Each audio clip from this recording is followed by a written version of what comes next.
আসুক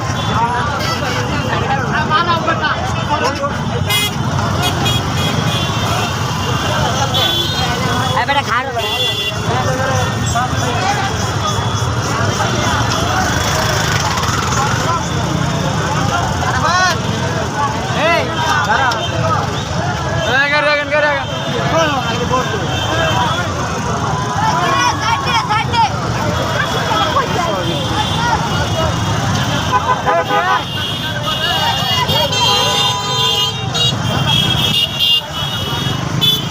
অস্বাভাবিক জ্যাম আল্লাহ অবস্থা খারাপ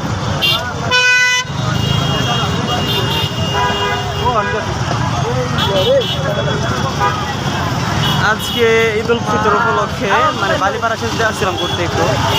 অস্বাভাবিক জ্যাম একদম পুরা জ্যামে পুরা রাস্তা পুরা ব্রিজ একদম আটকে রয়েছে মানে মানুষ যাইতেই পারতেছে না